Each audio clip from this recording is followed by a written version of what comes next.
Good morning, everybody. So today I am making dog food.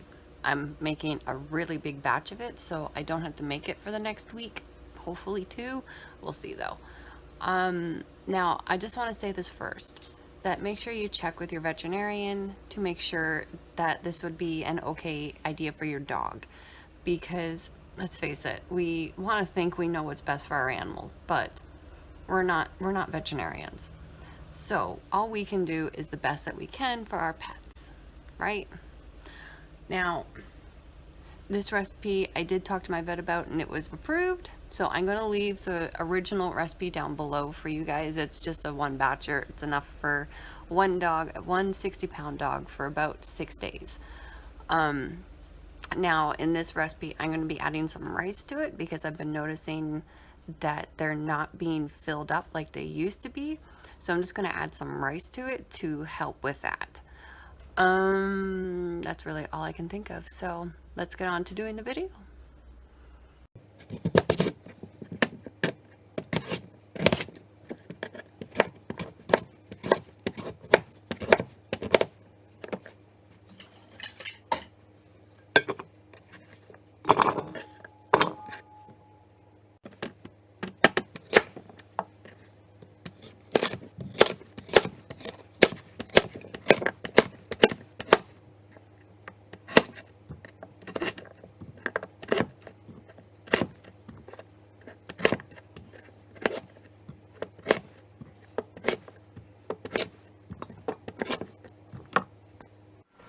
Okay, so let's start assembling this. So the protein I'm using for my dogs is ground beef, and that is because Bolt, actually let me put it on the stove here. Bolt has issues with chicken, and I've been giving him the ground beef for about a week now, and we haven't seen any issues. So I'm hoping he's okay with ground beef. We haven't noticed anything, and I'll just keep my eye on him for sure. But you can use whichever protein you wish. It's just, again, for us, we can't use chicken. And ground beef is something we can get at a reasonable price. And it's something that my other dog can eat as well because she is having problems with her teeth right now. So you'll notice when I'm doing this, everything is going to be very mushy. So I've got 4 pounds of ground beef in there. I'm going to turn my burner on. And I'm adding 4 liters of water. That may sound like a lot, but I put lots of stuff in here. Alright. So I'm just going to kind of mush this up, and I do boil the meat, and it's just to make it easier for my dogs to eat.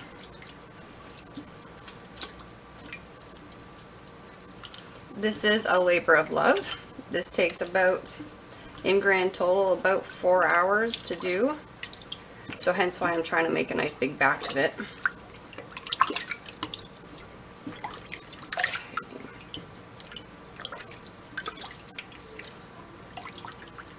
And like I said, I'm going to put the smaller version of this recipe down below in the description box. So check down there if you wish to use this.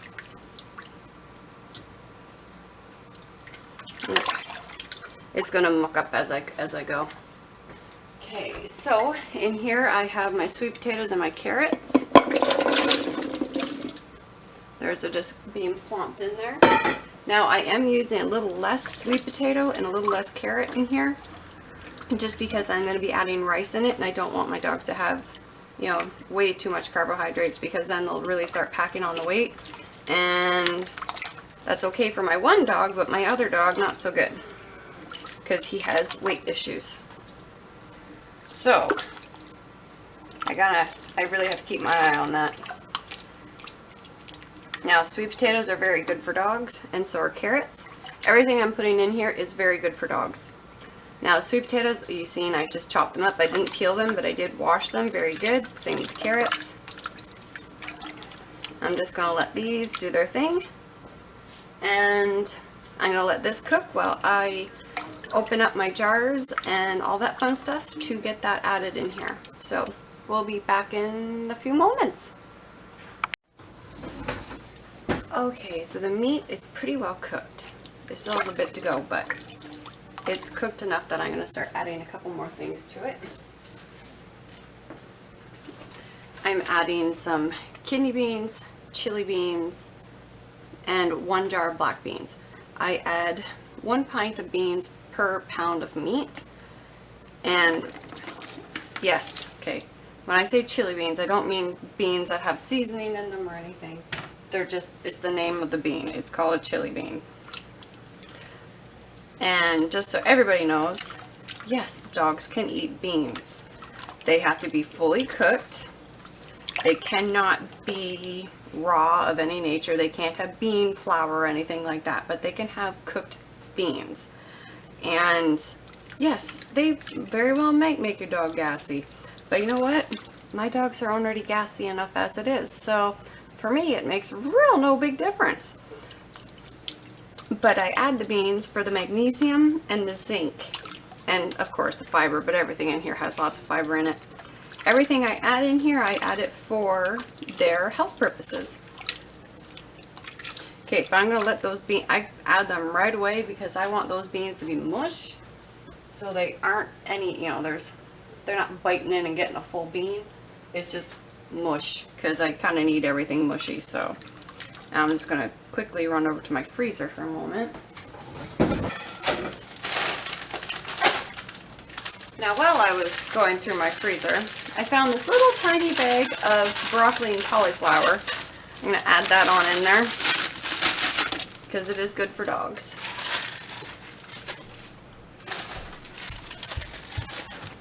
And it's just because I found it in there and I want to get it used up. It's not enough for a meal for us, so may as well give it to the dogs and let them enjoy it. Now I'm going to add some peas in here.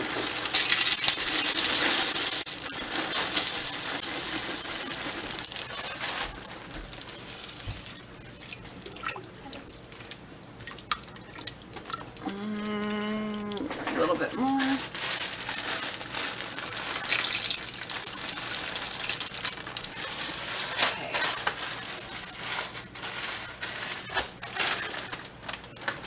And we're going to add some green beans in here.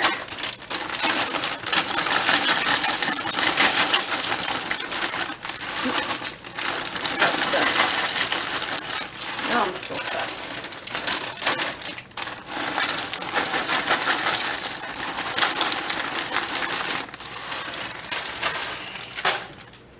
Now let's stir that on in.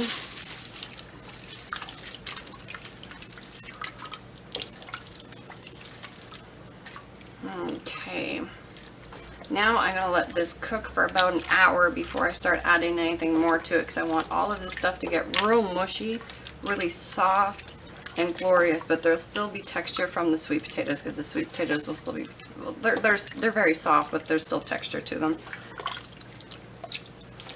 Okay, so we'll be back in about an hour. Okay, so it's been about an hour and a half. I was checking it at the hour mark, but it wasn't quite there because it's such a large batch of it. So everything is now, oh, guys, I burnt my finger while I was doing this too, just so you know. So now I'm going to add in some pumpkin because pumpkin is very good for dogs. Okay, now I'm just going to dump the juice and all in here. I was going to drain it, but because I'm adding the rice, I want that little bit extra liquid in there for the rice. Now normally I would add more pumpkin, but that's all the pumpkin I got. Oh gosh, my finger really hurts. That really hurt. So I'm going to give this a good stir, and then I'll be right back because I need to get my spinach. Oh, and there was me talking to the camera without it turned on.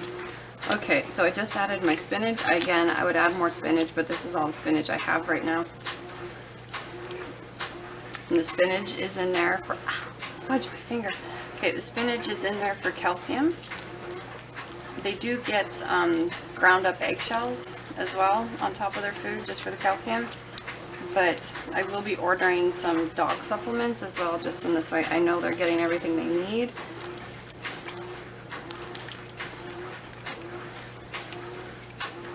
Okay. Now I'm just gonna go grab my rice. Okay. So I'm gonna add 2 cups of rice to this, and then I'm gonna see how it looks. Because I don't want this to be nothing but rice, but I'm hoping that the rice will help fill them up a little better. Because I can't feed them any more than what I do because the one dog's already overweight.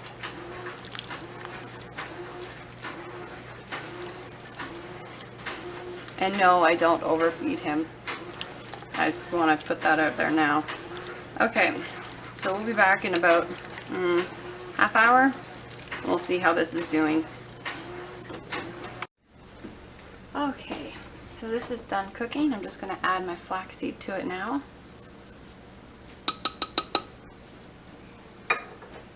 And stir this in. And then I'm going to get my margarine containers and Tupperware containers and everything ready. And start dishing it out and letting it cool down. But you can see the sweet potatoes are still intact. And this is 3 hours of cooking. Okay, everything is still intact, but it's soft enough that both my dogs can eat this very easily.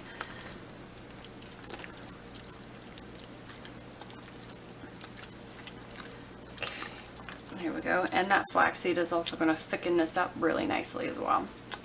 So, I hope you guys enjoyed the video, and I will see you again soon. Bye.